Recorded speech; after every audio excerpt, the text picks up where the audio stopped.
Well students, आज हम विज्ञान में मूल्यांकन इस प्रकरण पर डिस्कस करेंगे। Evaluation in science. इसमें मूल्यांकन और मापन के विषय में हम चर्चा करेंगे। सबसे पहले हम मापन को समझते हैं। मापन क्या है? मापन प्रक्रिया के अंतर्गत वस्तु को आंकिक स्वरूप क्वांटिटेटिव फॉर्म प्रदान किया जाता है। मापन क्रिया में विभिन्न पक्षों के संबंध में साक्ष्यों एविडेंसेस का संकलन किया जाता है। मापन किसी वस्तु या उपलब्धि का संख्यात्मक न्यूमेरिकल मान है। तो मापन के तो ये आपने थ्योरी सुनी, लेकिन इसको एक उदाहरण के माध्यम से आप इस तरह से समझें। मान लीजिए आशा का वजन 45 किलोग्राम है। आपका भी हो सकता है, किसी का भी हो सकता है। और दूसरा उदाहरण है विनोद की बुद्धि लब्धि 140 है। तीसरा उदाहरण है प्रभा के गणित में 90 अंक हैं। चौथा उदाहरण है मेज की लंबाई 6 फीट है। तो इन चारों उदाहरणों से ये पता लग रहा है कि कोई वस्तु गुण या विशेषता कितनी मात्रा में है, हाउ मच, यही मापन है। यह केवल कितनी मात्रा में है यह बताती है। अर्थात अगर हम कहें कि टेबल की लंबाई 6 फीट है तो हमें केवल लंबाई का पता चल रहा है। कि प्रभा के गणित में 90 अंक हैं तो हमें केवल गणित में 90 अंक हैं ये पता चल रहा है। कितने में से हैं, कैसे हैं, ये नहीं पता चल रहा है। तो अब हम मूल्यांकन के विषय में समझते हैं। मूल्यांकन में किसी वस्तु का मूल्य निर्धारित किया जाता है। वैल्यू और क्वालिटेटिव फॉर्म इसे कहते हैं। मूल्यांकन के द्वारा पता चलता है कि कौन सी वस्तु अच्छी है और कौन सी वस्तु बुरी। व्हाट इज गुड और बैड। मूल्यांकन में वस्तु के गुण दोषों का ज्ञान होता है। मूल्यांकन के अंतर्गत किसी गुण, योग्यता एवं विशेषता का मूल्य निर्धारित किया जाता है। मूल्यांकन द्वारा परिमाणात्मक तथा गुणात्मक दोनों ही प्रकार की सूचनाएं प्राप्त होती हैं, जिनके आधार पर छात्रों की योग्यता एवं उपलब्धियों का आकलन किया जाता है। तो मूल्यांकन के शाब्दिक अर्थ को इस प्रकार स्पष्ट कर सकते हैं। मूल्यांकन इक्वल्स मापन प्लस मूल्य निर्धारण। Evaluation equals measurement plus value judgement. मापन क्या है? क्वांटिटेटिव है। मूल्य निर्धारण, मूल्य का निर्धारण क्या है? क्वालिटेटिव। मूल्यांकन शिक्षा के उद्देश्यों पर आधारित रहता है। मापन द्वारा विभिन्न गुणों, योग्यताओं तथा विशेषताओं के परिमाण के विषय में जानकारी प्राप्त होती है कि अमुक छात्र या छात्रा ने 50 में से 35 या 40 अंक प्राप्त किए, परंतु 50 में से 35 या 40 अंक कितने अच्छे हैं। अतः मूल्यांकन के अंतर्गत किसी गुण, योग्यता तथा विशेषता का मूल्य निर्धारित किया जाता है। कहने का आशय है कि अगर किसी छात्र के किसी विषय में 50 में से 35 या 40 अंक आए तो केवल इससे ये पता चलता है कि अंकों का पता चलता है, तो वो मापन है खाली। जब भी कोई टीचर किसी कॉपी को चेक करता है तो उसमें अंकों को रखता है, तो इससे केवल मापन हो रहा होता है। उस अंक से वो छात्र कक्षा में कौन से स्थान पर है तथा उसकी योग्यता उस विषय में कितनी है, इसके विषय में पता मूल्यांकन के द्वारा चलता है। मूल्यांकन का आशय मापन के साथ साथ मूल्य निर्धारण से है। अधिगम अनुभवों द्वारा विद्यार्थी में अपेक्षित व्यवहारगत परिवर्तन किस सीमा तक हुए, इसका मूल्य निर्धारण मूल्यांकन करके ही पता चलेगा। मापन मूल्यांकन का ही भाग है तथा सदैव मूल्यांकन में निहित रहता है। जैसे हमने कहा किसी छात्र के जैसे पहले उदाहरण दिया गया था कि प्रभा के मैथ्स में 90 अंक हैं। इसका अर्थ ये हुआ कि कितने, ये केवल मापन हमें पता चला कि कितने अंक हैं। अगर हम मूल्यांकन की बात करें तो मूल्यांकन में हमें उसके कितने में से 90 मार्क्स हैं, 100 में से हैं, तो हम ये कह सकते हैं कि तुलना कर सकते हैं हम अन्य बच्चों के कितने हैं।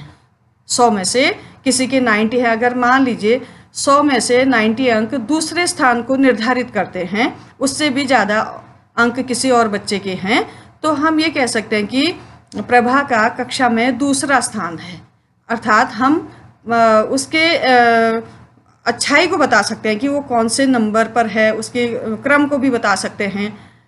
तो ये सब मूल्यांकन है। राष्ट्रीय शैक्षिक अनुसंधान एवं प्रशिक्षण संस्थान दिल्ली की पुस्तक है एक कॉन्सेप्ट ऑफ इवैल्यूएशन।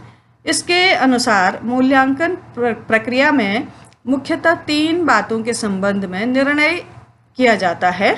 ये 3 बातें कौन सी हैं? पहली बात यह है शिक्षण उद्देश्यों की प्राप्ति किस सीमा तक हुई। शिक्षण उद्देश्य आपको पता है कि छात्र ने जो पाठ पढ़े उसको कितने अचीव हुए, कितने परसेंटेज उसने उस प्राप्त की, ये उद्देश्य किस सीमा तक उसे प्राप्त हुए, इससे संबंधित है। दूसरी बात जो एनसीईआरटी ने कही, उद्देश्य स्पष्ट करने की प्रविधि कितनी प्रभावी रही, अर्थात लर्निंग एक्सपीरियंसेस और उनको देने की जो विधि थी, प्रविधि थी, मेथड और टेक्निक थी, वो कितनी प्रभावशाली थी ताकि उद्देश्यों की प्राप्ति हो सके। तीसरी जो बात है, अधिगम अनुभव कितने प्रभावी उत्पादक रहे, अर्थात जो लर्निंग एक्सपीरियंसेस थे वो कितने उत्पादक रहे, कितना प्रोडक्टिव रहे, जिससे कि उद्देश्य की प्राप्ति हो गई। इन तीनों के संबंध को, जो ये 3 बातें एनसीईआरटी ने कही थी, त्रिभुजाकार आकृति से प्रदर्शित किया जा सकता है। सबसे ऊपर जो टॉप है, यहाँ पर उद्देश्य ऑब्जेक्टिव्स निर्धारित किए जाते हैं। इन उद्देश्यों को अधिगम अनुभव लर्निंग एक्सपीरियंसेस की सहायता से प्राप्त करना। अधिगम अनुभव वो होते हैं जो किसी उद्देश्य की पूर्ति करने के लिए बनाए जाते हैं। ये अनुभव पाठ के रूप में हो सकते हैं और इस पाठ को पढ़ाने के बाद उन उद्देश्यों की पूर्ति होती है। जैसे मान लीजिए एक पाठ हम पढ़ा रहे हैं, उसका नाम है ऊष्मा। ऊष्मा पाठ पढ़ाने के बाद हम उसका मूल्यांकन करेंगे और अगर मूल्यांकन के उपकरणों के माध्यम से, मूल्यांकन के जो टूल्स हैं उनके माध्यम से ऊष्मा पाठ के प्रश्नों को अगर छात्र हल कर पाते हैं तो ऊष्मा एक उद्देश्य के रूप में भी है, तो उस उद्देश्य की प्राप्ति हो जाएगी। तो इस तरह से ये ट्रायंगल पूरा हो जाएगा। शैक्षणिक उद्देश्य अधिगम अनुभव तथा मूल्यांकन दोनों को प्रभावित करते हैं।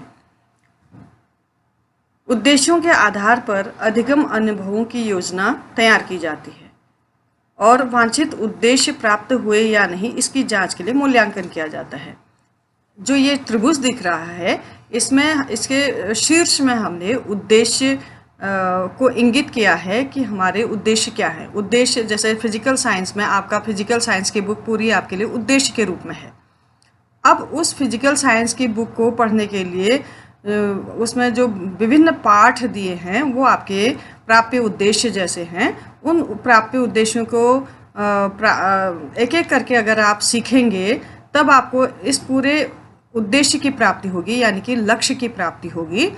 तो इस उद्देश्य के अंतर्गत जो प्राप्य उद्देश्य हैं उन्हीं के आधार पर लर्निंग एक्सपीरियंसेस आपको दिए जाएंगे। पाठ के रूप में जो कंटेंट दिया होता है वो अधिगम अनुभव कहलाते हैं।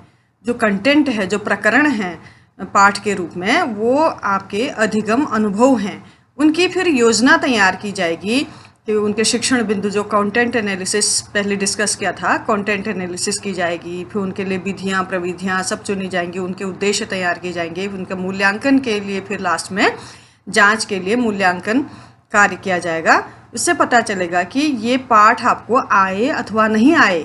छात्रों को पाठ अगर आ गए तो टीचिंग सक्सेसफुल हुई, अगर नहीं आई तो फिर उसमें फिर नई विधियों के द्वारा, नई प्रविधियों के द्वारा उसको पुनः उसके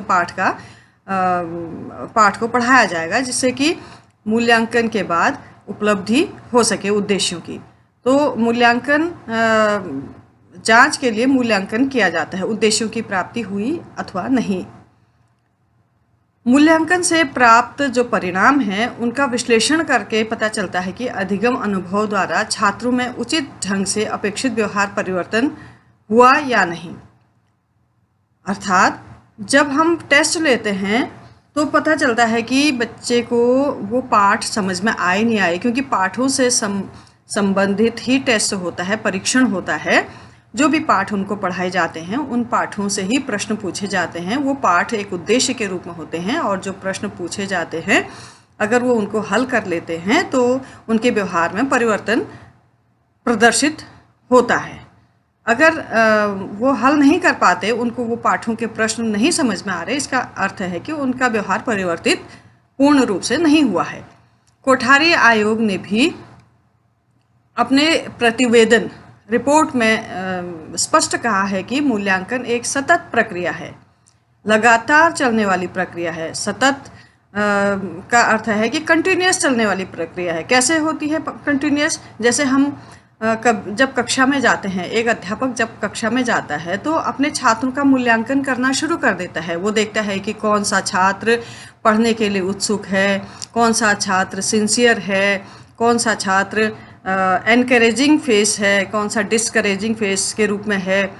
तो उनका कौन सा कहना मानता है, कौन सा उनका आज्ञा का पालन नहीं करता है। तो इस तरह से हम मूल्यांकन करते रहते हैं। ये लगातार ये प्रक्रिया चलती रहती है कि कौन सा छात्र कितनी प्रोग्रेस कर रहा है, कौन सा छात्र सिंसियरली काम करता है, अपना क्लास वर्क भी अच्छे से करता है, होमवर्क भी अच्छे से करता है।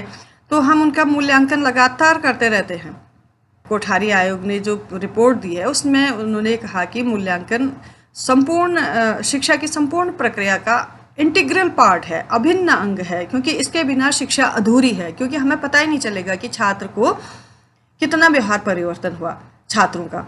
यह शिक्षा के उद्देश्यों से पूर्ण रूप से संबंधित है। उद्देश्यों से कैसे संबंधित है? जो विषय हैं पढ़ने के लिए छात्रों के लिए, जो विषय जैसे फिजिक्स है, केमिस्ट्री है, मैथ्स है, हिंदी है, इंग्लिश है, जो भी विषय छात्रों के लिए हैं वो क्या हैं? एक उद्देश्य के रूप में उनके सामने हैं।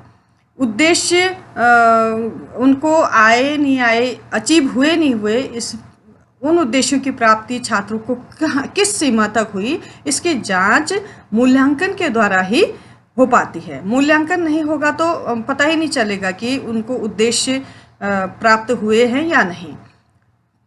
मूल्यांकन के द्वारा शैक्षिक उपलब्धि की जांच ही नहीं की जाती, बल्कि केवल शैक्षिक उपलब्धि की जांच ही नहीं की जाती बल्कि उसके सुधार में भी सहायता मिलती है। जैसे हमें पता चलता है कि रिजल्ट खराब हुआ, हमें उपलब्धि परीक्षण से हमने पता चला कि उनके उपलब्धि में बहुत अच्छा प्रदर्शन नहीं हुआ है, तो उसके लिए भी हमको फिर अपनी स्ट्रेटेजी चेंज करनी होती है। शिक्षक को अपनी पढ़ाने की विधियों में परिवर्तन करना होता है, अपनी प्रविधियों में, तकनीकियों में परिवर्तन करना होता है, जिससे कि उपलब्धि उद्देश्यों की उपलब्धि अच्छे से हो सके।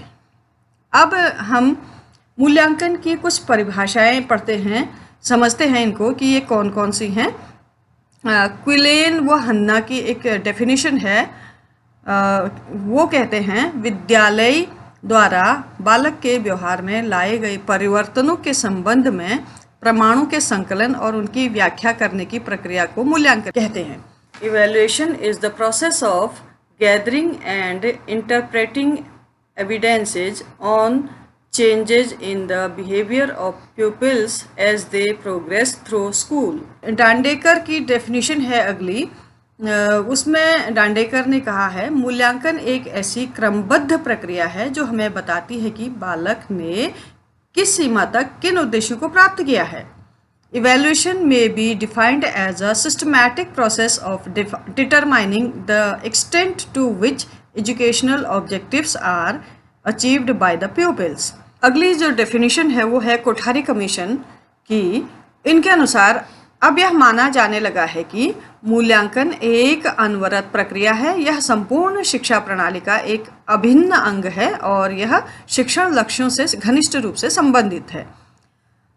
ये डेफिनेशन साफ तरह से ये बताती है कि कंटिन्यूस प्रोसेस है मूल्यांकन। बिना मूल्यांकन के शिक्षण प्रक्रिया अधूरी है।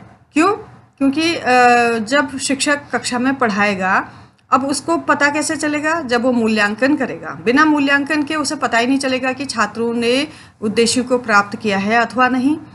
इसलिए ये जो है मूल्यांकन संपूर्ण शिक्षा प्रणाली का एक इंटीग्रल पार्ट है, अभिन्न अंग है, और यह शिक्षण लक्ष्यों से घनिष्ठ रूप से संबंधित है। शिक्षण लक्ष्य वही हो गए, जो विषय हैं वो शिक्षण के लक्ष्य हो गए, जो पाठ हैं वो भी उद्देश्य के रूप में हो गए। तो मूल्यांकन के द्वारा इन्हीं उद्देश्यों की प्राप्ति के विषय में बात की जाती है, विश्लेषण किया जाता है, तभी उनकी परसेंटेज पता चलती है कि कितने उद्देश्य प्राप्त हुए, कितने नहीं हुए, कितने प्रतिशत तक। इसकी इंग्लिश में जो डेफिनेशन है कोठारी कमीशन की वो ये है, it is now agreed that evaluation is a continuous process, forms an integral part of the total system of education and is closely related with educational objectives. राष्ट्रीय शैक्षिक अनुसंधान एवं प्रशिक्षण परिषद NCERT के अनुसार, NCERT ने भी एक डेफिनेशन दी है। उन्होंने कहा है मूल्यांकन एक प्रक्रिया है, प्रोसेस है ये, जिसके द्वारा यह ज्ञात किया जाता है कि उद्देश्य किस सीमा तक प्राप्त किए गए हैं, कक्षा में दिए गए अधिगम अनुभव कहाँ तक प्रभावशाली सिद्ध हुए हैं और कहाँ तक शिक्षा के उद्देश्य पूर्ण किए गए हैं। तो NCERT के जो डेफिनेशन है वो कहते हैं कि मूल्यांकन एक प्रोसेस है जिसमें ये पता चलता है कि उद्देश्य किस सीमा तक प्राप्त हुए हैं, अर्थात जो पढ़ने के उद्देश्य थे, जो पाठ थे, वो कहाँ तक छात्रों को अचीव हुए हैं, कक्षा में दिए गए जो लर्निंग एक्सपीरियंसेस थे वो कितने प्रभावशाली थे उन उद्देश्यों को प्राप्त करने के लिए।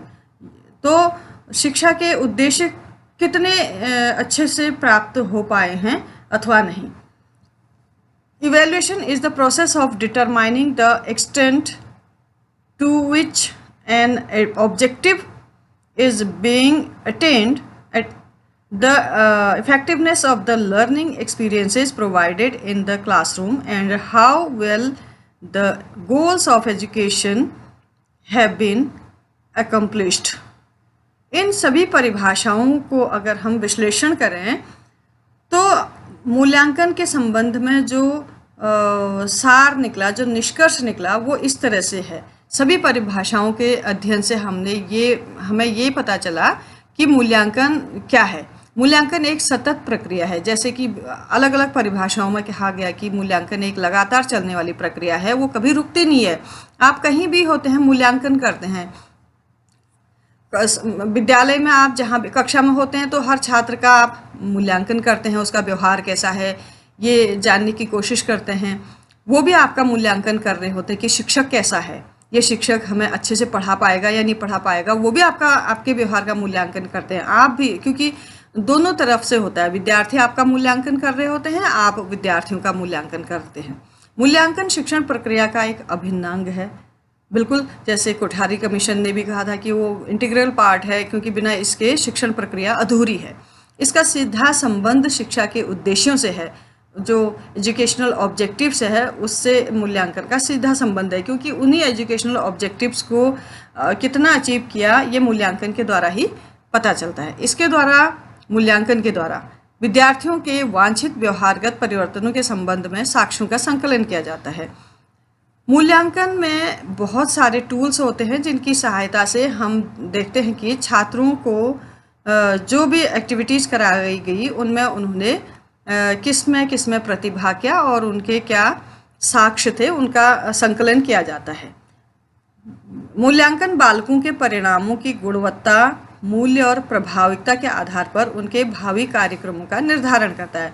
मूल्यांकन से पता चलता है कि कौन सा छात्र किस विषय में रुचि रखता है, किस प्रकार की एक्टिविटीज़ गतिविधियों में रुचि रखता है, उसी के हिसाब से उसको आगे के टास्क भी दिए जा सकते हैं। मूल्यांकन के उद्देश्य, अब है अगला टॉपिक, इसी का अगला टॉपिक कि इसके उद्देश्य क्या है। पर्पज ऑफ इवैल्यूएशन, क्यों हम उद्देश्य हमेशा क्यों का जवाब देता है। हम मूल्यांकन क्यों करते हैं, हम पढ़ाई क्यों करते हैं, क्यों का, हमेशा क्यों का जब जवाब देना होता है तो वहाँ पर उद्देश्य होता है। क्या उद्देश्य है मूल्यांकन के? पाठ्यक्रम में आवश्यक सुधार करना, संशोधन करना, अगर हमें वो पाठ्यक्रम ऑल राउंड डेवलपमेंट नहीं कर पा रहा है तो उसमें सुधार करना या संशोधन करना मूल्यांकन के द्वारा ही संभव है। परीक्षा प्रणाली में सुधार करना। परीक्षा प्रणाली में आजकल जो 3 किस्म के क्वेश्चंस दिए गए हैं, short answer type, long answer type, ऐसे टाइप, तो उन परीक्षाओं की जगह पहले होता था कि किन्हीं 5 प्रश्नों के उत्तर दो। तो इसलिए इससे क्या होता था, उनके छात्रों के जो विशिष्ट उद्देश्य हैं अच्छे से उनको प्राप्त हुए या नहीं हुए उसका पता नहीं चल पाता था, क्योंकि उनका प्रतिनिधित्व बहुत कम होता था उन प्रश्नों का। तो आज सुधार के रूप में हमें विभिन्न प्रकार के प्रश्न परीक्षा के जो प्रश्न पत्र है उसमें देखने को मिलते हैं 3 किस्म के, जैसे objective type, multiple choice questions और शॉर्ट आंसर्स वाले क्वेश्चंस और लॉन्ग आंसर वाले क्वेश्चंस। तो इससे इसी तरह से हम परीक्षा प्रणाली में सुधार कर सकते हैं मूल्यांकन की सहायता से।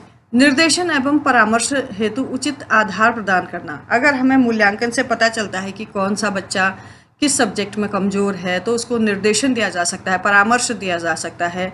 इसके लिए आधार मूल्यांकन ही है। अध्यापकों की कार्यकुशलता एवं सफलता का मापन करना।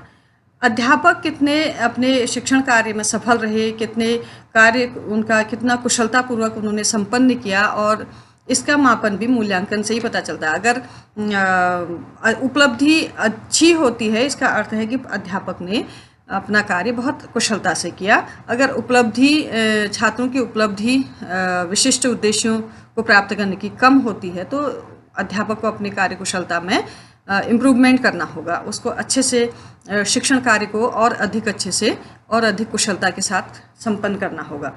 अगला है छात्रों के व्यवहार संबंधी परिवर्तनों की जांच करना। अब छात्रों के व्यवहार में कैसे परिवर्तन आया, कितना आया, ये सब मूल्यांकन के द्वारा पता चलता है। छात्र ने जो पाठ पढ़े, जो विशिष्ट उद्देश्य के रूप में जो विषय पढ़े, वो विषय उसको कहाँ तक आए इसका पता मूल्यांकन से चलता है। छात्रों की दुर्बलताओं एवं योग्यताओं की जानकारी प्रदान करने में सहायता मिलती है।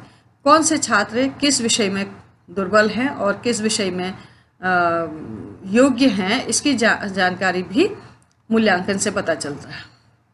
नवीनतम एवं प्रभावी शिक्षण विधियों प्रविधियों की खोज करना।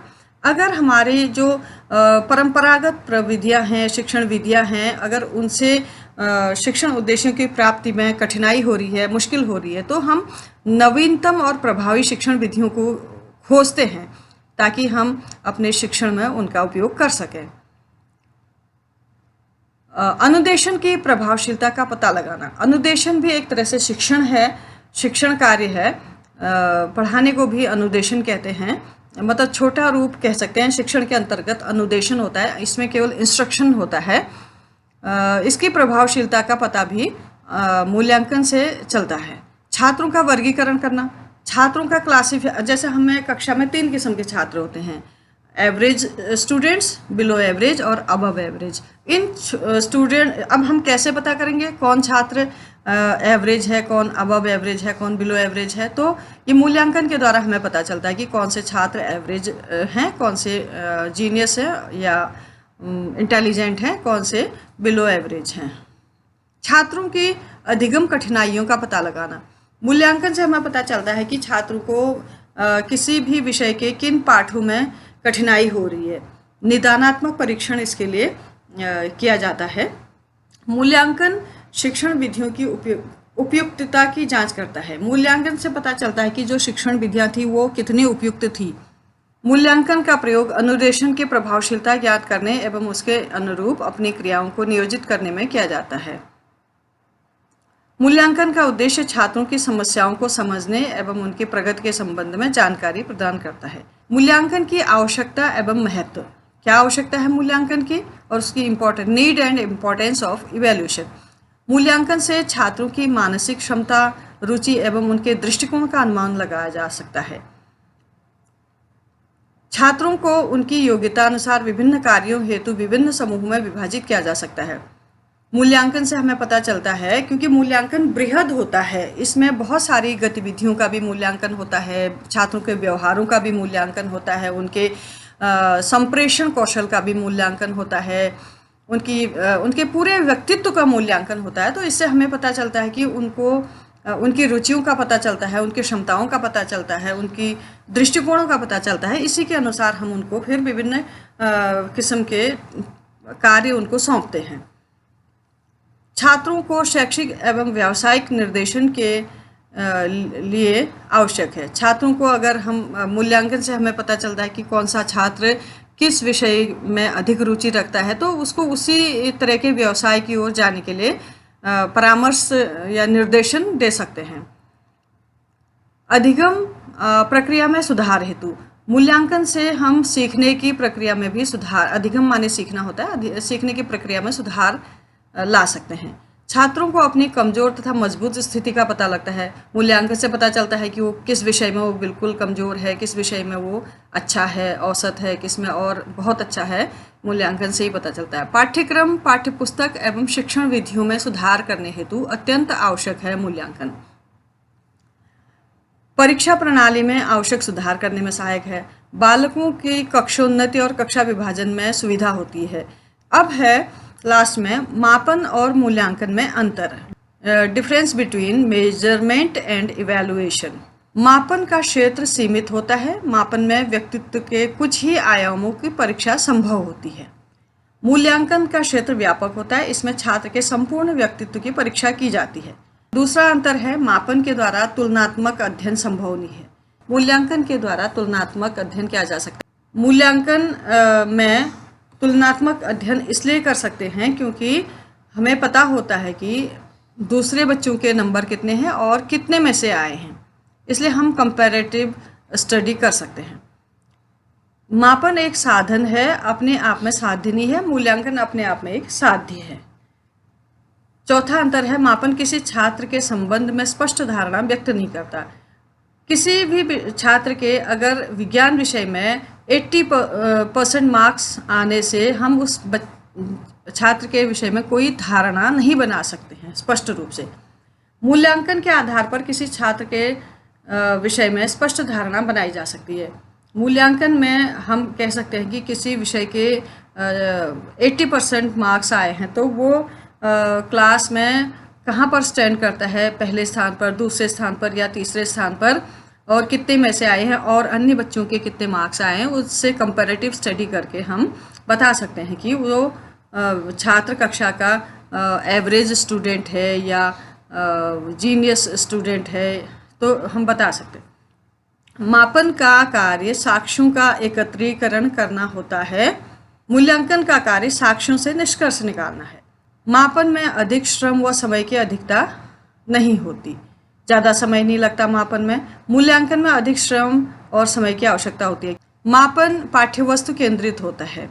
जैसे किसी पाठ को हमने पढ़ाया, उसी से संबंधित प्रश्न पूछे तो उसी को हमने अंक दे दिए, तो ये मापन हो गया। मूल्यांकन उद्देश्य केंद्रित होता है। मापन उन निरीक्षणों की ओर संकेत करता है जो अंकात्मक रूप से प्रदर्शित किए जाते हैं। मूल्यांकन के अंतर्गत अंकात्मक और गुणात्मक दोनों ही प्रकार के निरीक्षणों को स्थान दिया जाता है। मापन शिक्षा का एक आवश्यक अंग नहीं भी हो सकता है। मूल्यांकन शिक्षा का एक समग्र अंग है। इसके बिना शिक्षण प्रक्रिया अधूरी है। फिर है, मापन में एक स्थिति का ज्ञान होता है, यह संपूर्ण वातावरण से पृथक रहता है। मूल्यांकन में संपूर्ण वातावरण के संबंध में स्थिति का ज्ञान होता है। मापन में वस्तु कितनी है, हाउ मच का उत्तर दिया जाता है। जैसे उदाहरण है, सुनंदा ने विज्ञान में 86 अंक प्राप्त किए, यह मापन है। मूल्यांकन में वस्तु का क्या मूल्य है, व्हाट वैल्यू का उत्तर दिया जाता है। सुनंदा ने विज्ञान में 86% अंक लेकर कक्षा में द्वितीय स्थान प्राप्त किया, यह मूल्यांकन है। द्वितीय स्थान जो उसने प्राप्त किया, यह उसका मूल्य है। मापन किसी भी समय किया जा सकता है। मापन के आधार पर भविष्यवाणी सार्थकता के साथ नहीं की जा सकती। मूल्यांकन एक निरंतर चलने वाली प्रक्रिया है। मूल्यांकन में भविष्यवाणी सार्थकता के साथ की जा सकती है। इसके साथ ही ये पाठ समाप्त होता है। धन्यवाद।